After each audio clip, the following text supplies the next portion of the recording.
Me presento para los que no me conocen, mi nombre es Laura Ortiz y hago parte del Ministerio de Jóvenes de aquí de la iglesia. Y por misericordia de Dios, hoy tengo el privilegio de compartir la palabra con ustedes. Hola. Esperemos que logre durar al menos 15 minuticos o de aquí vamos a salir muy temprano del servicio.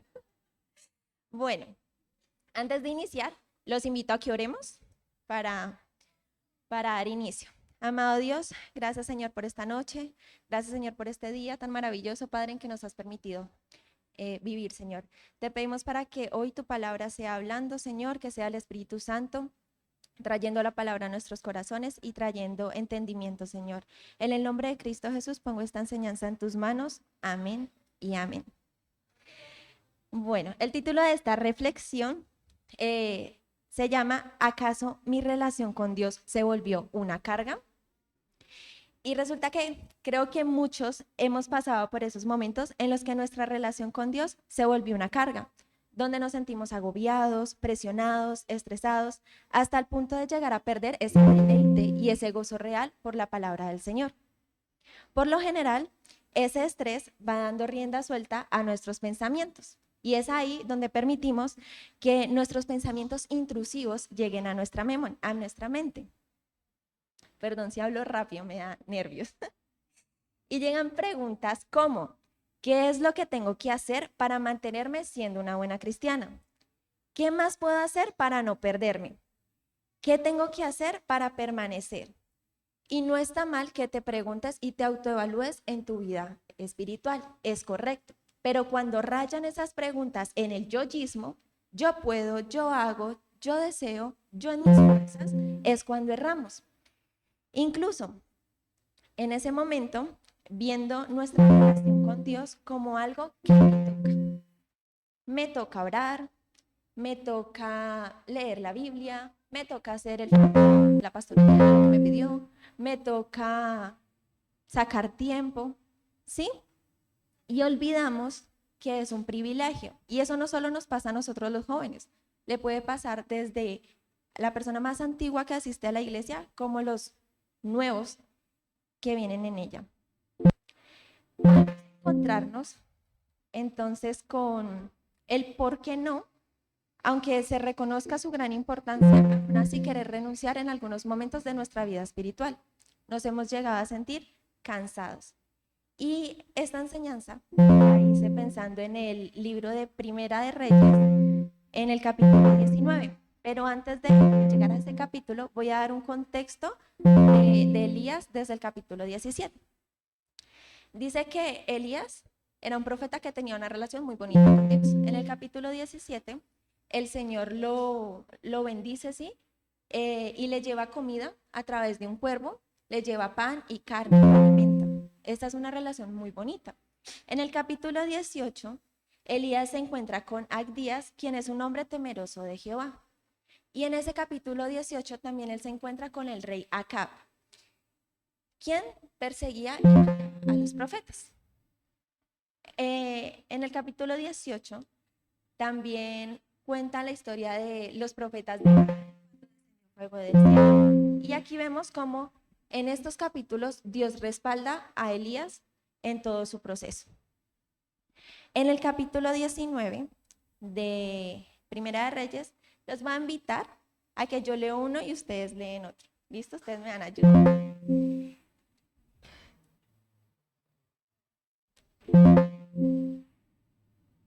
Bueno, ahí en su Biblia.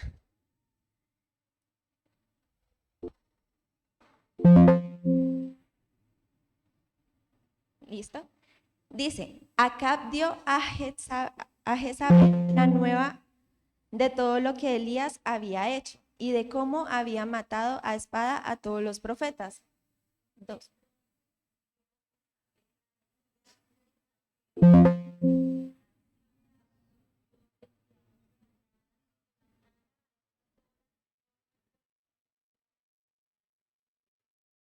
Viendo pues el peligro, se levantó y se fue para salvar su vida, y vino a Berseba, que está en Judá, y de allí a su criado.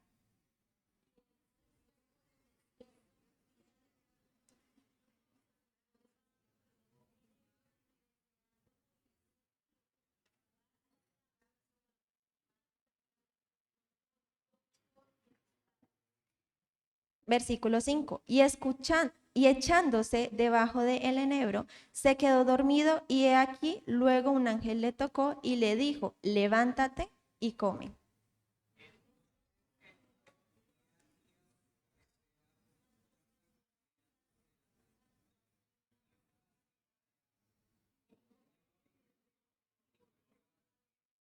Y volviendo el ángel de Jehová la segunda vez, lo tocó diciendo, levántate y come, porque largo camino te resta.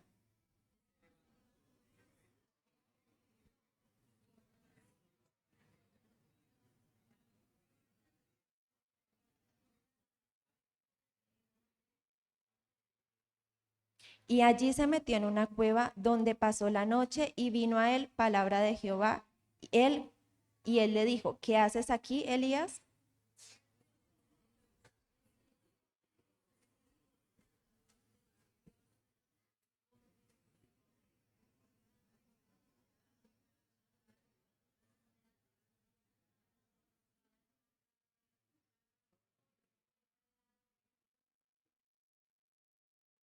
Bien, el 11. Él le dijo, sal fuera y ponte en el monte delante de Jehová. Y he aquí Jehová que pasaba, y un grande y poderoso viento se rompía los montes y quebraba las peñas delante de Jehová. Pero Jehová no estaba en el viento, y tras el viento un terremoto, pero Jehová no estaba en el terremoto.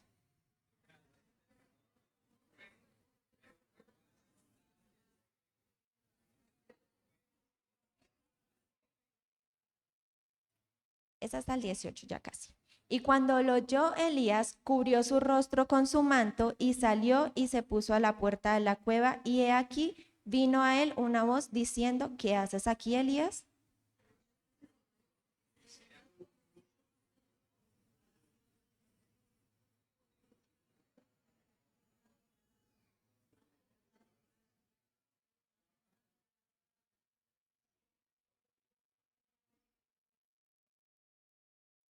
Y le dijo Jehová, ve, vuélvete por tu camino, por el desierto de Damasco, y llegarás y ungirás a Hazael por rey de Siria.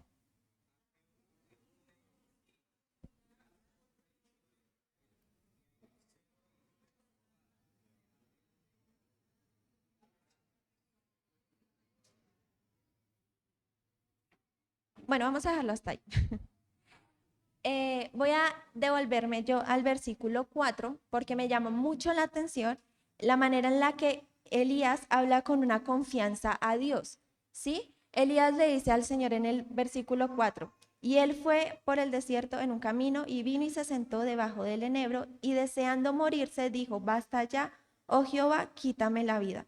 Elías conocía que Dios es el poderoso que da y quita la vida, ¿verdad? ¿Cuánta confianza tenía Elías para decirle al Señor, deseo morir, quítame la vida? Eso es decirle a Dios, al mismo Dios que te creó. Y me encanta la parte en la que Dios no ignora, pero Dios omite esa pequeña parte donde Elías dice que desea morirse. Dios le permite a Elías acostarse a dormir. Dice que en el versículo 5, y echándose debajo del enebro, se quedó dormido, y he aquí luego un ángel le tocó y le dijo, levántate, come. Entonces él miró, y he aquí en su cabecera una torta cocida sobre las ascuas y una vasija de agua, y comió y bebió. Físicamente, Elías necesitaba descansar. Él venía de ser perseguido, él venía de pasar de una situación en la que aunque había sentido el respaldo del Señor, su cuerpo estaba físicamente agotado. Cuando nosotros, hoy en día, el cuerpo humano sigue siendo igual. Cuando tú pasas por una situación que te genera incomodidad, estrés, te quita la paz, tu cuerpo, tu sistema nervioso empieza a trabajar de manera descontrolada. Y nuestro cerebro empieza a enviar toxinas que son negativas. Y ahí es donde vemos que se deriva la ansiedad, la depresión y cantidad de cosas. Pero el Señor dice que le permitió dormir. Y yo me imagino a Dios cuidando a Elías en medio del desierto donde él se encontraba, donde cualquiera podría pasar. Pero yo me imagino a Dios haciendo como un círculo grande donde nadie podía pasar para que nadie viera a Elías. Y Dios lo cuidó mientras él dormía y le dio el tiempo para descansar. Y no solo para descansar, lo alimentó, ¿sí? Y envió un ángel a que lo tocara. Yo no sé si a usted le pasa que cuando usted lo van a levantar y le hablan o lo gritan, usted se asusta. Bien, el Señor tuvo con Elías hasta ese pequeño detalle de simplemente permitir que el ángel lo tocara. Y lo levantó y él comió. Y en el versículo 7 y 8, por segunda vez, el ángel volvió, lo tocó y le dijo, levántate, come, porque largo camino te resta. Y en ese versículo 8, cuando él se levanta y come, él se va 40 días y 40 noches. ¿Elías sabía qué estaba haciendo en ese momento? No, él estaba en una situación. Dios lo levanta a través del ángel y le da un propósito, ¿sí? A veces estamos tan enfrascados en una situación que se nos olvida los propósitos del Señor. Y Dios lo encaminó, le dio un propósito a Elías y le dijo, ve. Yo anoté algo que leí en un libro que me gustó mucho, que dice, el hecho de que el camino no sea visible no significa que no lo haya. Dios es capaz de abrir un camino en cualquier lugar. Y esto quedó demostrado cuando dividió el Mar Rojo. Dios, al darle un propósito, o al darnos a nosotros, si nos vemos como el ejemplo de Elías en ese momento, podemos darnos cuenta que a Dios no se le pasa nada por alto. Nosotros necesitamos del Señor. Y si volvemos un poquito al comienzo, en el por qué, vemos muchas veces esto como una obligación y no como un deseo. Cuando nosotros no entendemos que nuestra dependencia, que nuestra fragilidad, pero que sobre todo nuestra necesidad es por el Señor, tarde o temprano el camino nos va a cansar. Nosotros podemos tener focus, una dirección, podemos tener metas, propósitos personales y espirituales, pero cuando esos no van lineados a la presencia del Señor, tarde o temprano, hermanos, nos cansamos. Incluso cuando tenemos lo que mencionaba anteriormente en el yoísmo, cuando creemos que en nuestras fuerzas podemos alcanzar esa presencia del Señor, nos cansamos, porque nosotros no podemos en nuestras propias fuerzas alcanzar la voluntad del Señor. Él nos las muestra, Él nos guía, Él nos enseña y solo por medio de Jesucristo podemos vivir esa experiencia. La vida no se encuentra en todo lo que podemos hacer por Dios, sino en lo que Él ya hizo por nosotros. Recordando que no es lo que hacemos, sino a quién, por quién hacemos esto. El fruto no te lleva a ganar el amor de Dios. El amor de Dios te lleva a dar el fruto. ¿Queremos ser buenos cristianos? Sí. El Señor no lo permite. El Señor es quien nos guía a ser buenos cristianos. ¿Queremos ser buenos hijos? El Señor nos enseña a ser buenos hijos. Buenos esposos, buenas esposas, el Señor. Él nos dejó el regalo de la palabra y cuando lo leemos, realmente hay una respuesta para cada una de las situaciones por las que pasamos. En la parte final de la Biblia, usted lee y hay palabras como el amor, la paciencia, y uno encuentra versículos ligados a esas palabras. Y uno puede aprender así cómo escudriñar también la Biblia. Hasta en eso el Señor nos permite conocerlo. Nos saltamos un poquito al versículo 14, de ahí mismo de Primera de Reyes. Dice, él respondió, he sentido un vivo celo por Jehová, Dios de los ejércitos, porque los hijos de Israel han dejado tu pacto, han derribado tus altares y han matado a espada a tus profetas, y solo yo he quedado y me buscan para quitarme la vida. Elías encontró su problema. Me están persiguiendo, me quieren matar. Y él lo primero que hizo fue hablar a Dios. ¿Sí? Él se quejó ¿con quién? Con Dios. ¿Quién tiene la respuesta para lo que necesitamos? Dios. A él lo estaban persiguiendo. ¿Alguien podría hacer algo por Elías en ese momento? No, solo el Señor. Elías la supo hacer. Elías manifiesta su queja habla con Dios porque el Señor es la clave. Él encuentra su problema, pero no se va a pelear la batalla él solo. No, él se la dice a Dios, como Dios. Somos tú y yo. Él hace parte a Dios de su situación. ¿Cuántas veces hemos pasado por una situación y no hemos involucrado a Dios? Porque primeramente somos nosotros. Les voy a contar algo rápido. Anoche yo tenía que entregar trabajos de la universidad. Yo entregué los trabajos de la universidad y luego 3 minutos después abrí el Word para repasar pues lo de hoy y mi computador se dañó.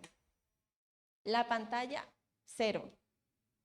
Y yo miré a mi papá. Y yo le dije, papi, ¿qué hago? Y yo no sabía si ponerme a llorar o hacer qué. Pero en ese momento yo le digo, ay Señor, tú soluciona, porque me voy a poner mal. Y en ese momento se me ocurre llamar a un amigo y le digo, porque era tarde de la noche, le digo, necesito un computador, ¿me ayudas? Me dice, bueno, Dios proveyó para el computador en ese momento. ¿Por qué? Porque me faltaban todavía muchas cosas de la universidad. Porque como buena colombiana dejé todo para lo último. Pero bueno, Dios es bueno y lo entregué todo. Mi papá está ahí, lo entregué todo. Y pensando en eso, me encanta cómo Elías le confiesa su preocupación y hace parte a Dios de eso, y su queja llegó a Dios a oídos del único que tiene soluciones. Dios en ese momento, en el versículo 15, dice, y le dijo Jehová, ven, vuélvete por tu camino por el desierto de Damasco, y llegarás y ungirás a Hazael por rey de Siria. Ya Dios le dio una orden, le dio un propósito, le dio una orden. ¿La actitud de Elías para ese momento cambió? Sí, ya cambió. Ya él sabe para dónde va, a qué va a hacer, a quién debe encontrar. Y hermanitos, me parece muy importante poner en claro, porque si no sabemos hacia dónde vamos, nunca vamos a llegar. Jamás. Hace poco yo había tomado una decisión personal y había hecho todo el conducto regular hasta llegar a los pastores. Y yo tomé esa decisión con base a mis deseos. Y yo dije, hablo con los pastores.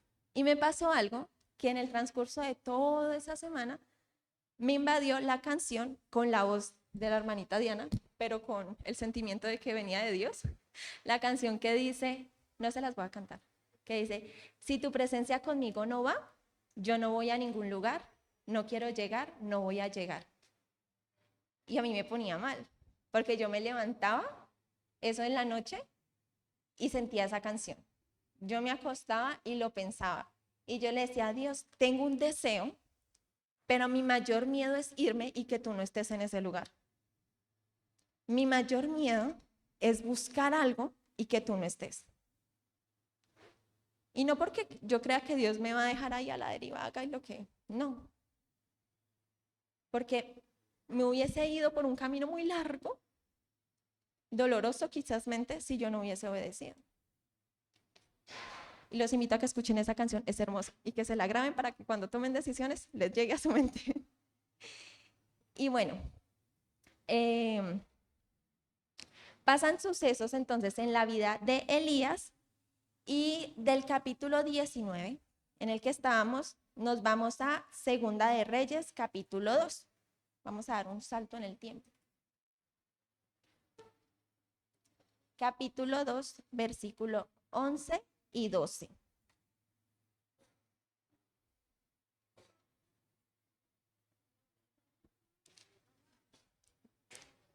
Lo leo. Y aconteció que yendo ellos, hablando, he aquí un carro de fuego con caballos de fuego apartó a los dos. ¿Cuáles dos? Eliseo y Elías. Y Elías subió al cielo en un torbellino. Y viéndolo Eliseo, clamaba, Padre mío, carro de Israel, y su gente de caballo. Y nunca más le vio, y tomando sus vestidos, los rompió en 2 partes. Y les voy a contar algo, a mí me emociona este versículo. Me encanta, porque puedo ver el proceso que tuvo Elías antes y el después. Elías le estaba diciendo en el capítulo 19 al Señor, llévame contigo, ya no quiero vivir, estoy cansado. Y luego vemos que Elías ni siquiera tuvo esa muerte física que nos espera en algún punto a nosotros, sino que el Señor se lo llevó, ¿sí? Y yo me ponía a pensar, ¿cuántas veces hemos estado en esas situaciones en las que no vemos salida, en las que nos preocupamos y lloramos por muchas cosas, en las que nos preocupamos por nuestros hijos, por nuestra carrera, por nuestros hermanos, nuestros amigos, y no pensamos en que el Señor, que tiene un poder hermoso, que es que Dios es omnipresente, omnisciente, Dios conoce el pasado, el presente y el futuro. Dios conocía el propósito que tenía con Elías, sí. Y aunque nuestra incertidumbre muchas veces nos enseña que no tenemos todo a la mano, de que dependemos del Señor y de muchas cosas, nos cuesta realmente entender eso. Elías tuvo que pasar por dos reyes, dos esposos, que tenían vestiduras, que tenían el dinero, que tenían soldados, que tenían reinos, que tenían muchas cosas. Y Elías simplemente andaba a pie, vestía con ropa de pelo y con un cinturón de cuero. Pero Elías tenía un corazón que rebosaba de la presencia del Señor. Y por eso el rey Acab no pudo con Elías. No por quién era Elías, sino por quién respaldaba a Elías. Confirmemos que a nosotros nos respalda el Señor. Entreguémonos de lleno al Señor. Y aunque el proceso no es fácil, la recompensa es enorme. La presencia del Señor. No hay nada más delicioso que habitar en la presencia del Señor. En Juan 15, capítulo 15, versículo 5, dice, yo creo que todos se las sabrán de memoria, yo soy la vid y ustedes son la rama. El que pertenece a mí, como yo en él, dará mucho fruto. Separados de mí, nada pueden ustedes hacer. No puede haber fruto si no hay vid. Y la falta de entendimiento de esto puede ser una razón para que la carga del ser cristiano nos pese muchas veces más.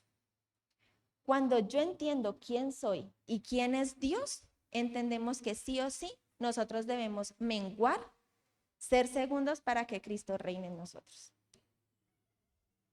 Nuestras preocupaciones del momento no pueden definir cuándo tenemos a un Dios eterno. Nosotros no podemos pretender que nuestro ahora gobierne nuestro futuro, porque nuestro futuro le pertenece solamente al Señor. Él tiene el control de eso.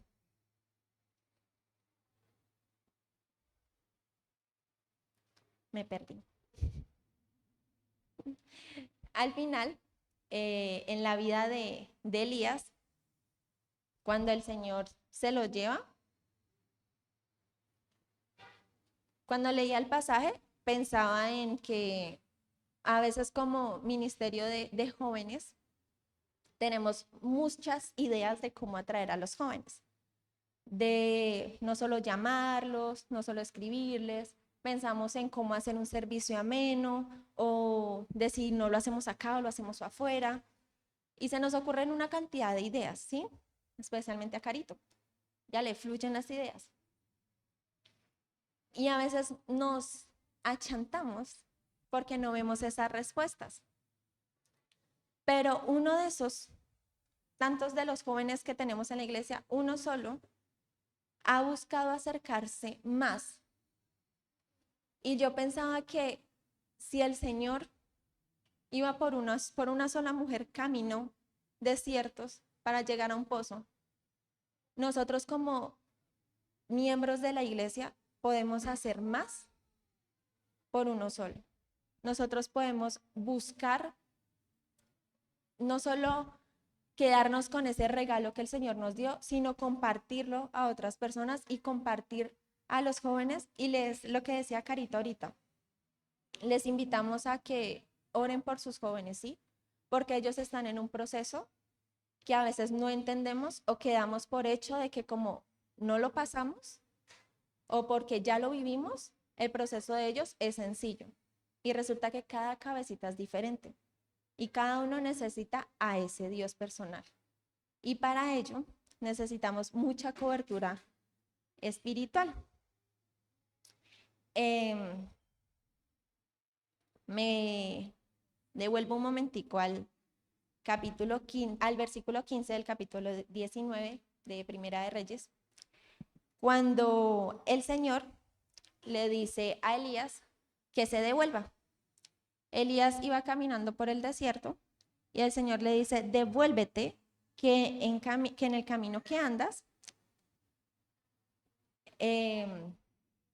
perdón, lo voy a leer puntual. Cuando el Señor le dice, ve, vuélvete por tu camino, por el desierto de Damasco, y llegarás y ungirás a Jezabel por rey y Siria. No le temamos al hecho de que el Señor nos devuelva, al hecho de que el Señor nos diga, por ahí no es, regrésese, y aunque nos toque repetir una situación, no nos agobiemos por eso, sino que descansemos en que el Señor tiene el control, que Él lo toma. El enemigo no te va a interrumpir cuando tú no estás haciendo nada, cuando estás acostado mirando el techo, rascándote el ombligo sin hacer nada. Para el enemigo eso es mejor, se ahorra empleados. El enemigo va a empezar a molestarte, a inquietarte, a incomodarte cuando tú estás haciendo algo nuevo para el Señor. Cuando tú estás poniendo al Señor en primer lugar. Cuando tú has decidido menguar para que el Señor crezca, solo es hasta ese momento en que el enemigo realmente lo va a incomodar. Preocúpese cuando su vida vaya muy bien. La pastora nos decía en el ministerio de infantil, hace muchos años, nos decía que nos preocupáramos cuando creyéramos que espiritualmente íbamos muy bien, porque eso significa que no estamos siendo corregidos. Eso significa que no estamos yendo al Señor, porque cada día debemos mejorar muchas cosas. Todos los días debo morir a mí misma para que el Señor crezca. Y, hermanitos, terminé.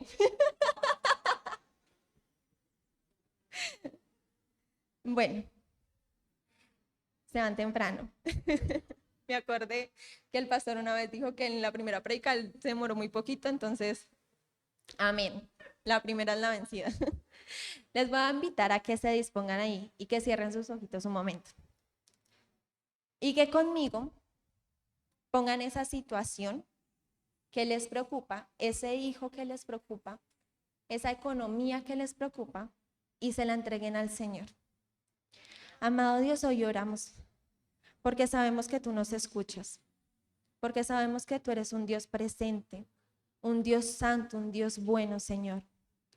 Hoy necesitamos de ti, necesitamos que nos llenes de tu presencia, que podamos sentir que tenemos una relación contigo, Señor. Hoy presentamos nuestros hijos, nuestros esposos, nuestros futuros esposos, Señor, nuestra economía en tus manos, Señor.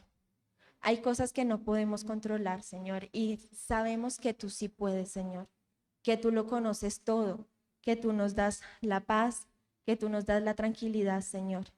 Permite que en nosotros esos frutos del Espíritu Santo estén, Señor. Que ese amor, que esa bondad, que esa mansedumbre, Señor, que refleja a un hijo tuyo, Señor, se vea en mí, Señor.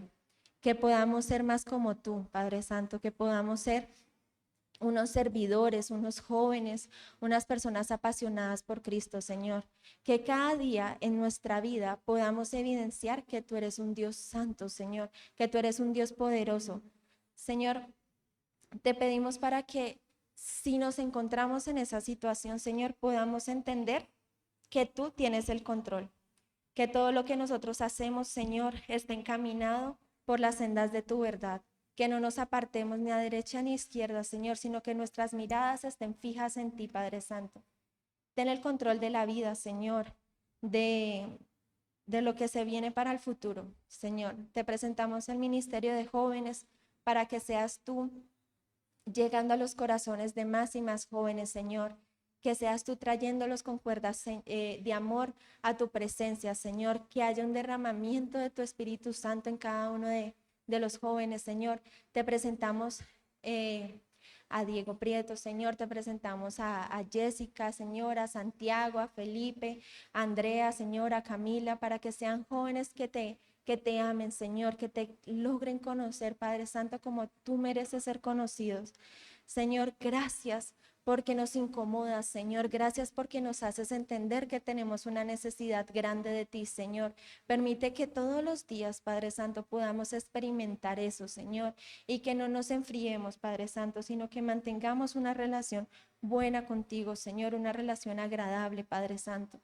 Que te glorifiquemos, que te honremos, Señor, no solo en nuestra iglesia, Señor, sino que fuera de ella, Padre Santo, porque nosotros somos tu iglesia, en nuestro trabajo, en nuestra familia, Señor. Somos un ejemplo de lo que tú eres, Señor. Somos llamados a ser luz, a ser sal, Señor, y permítenos sentirnos identificados, Señor, con esa verdad. Enséñanos y guíanos, Padre amado. En el nombre de Cristo Jesús te entregamos a cada uno de las personitas que hoy pudieron asistir, Señor, y a las que no, Padre Santo, para que seas tú quien las sigas bendiciendo. En el nombre de Cristo Jesús, amén.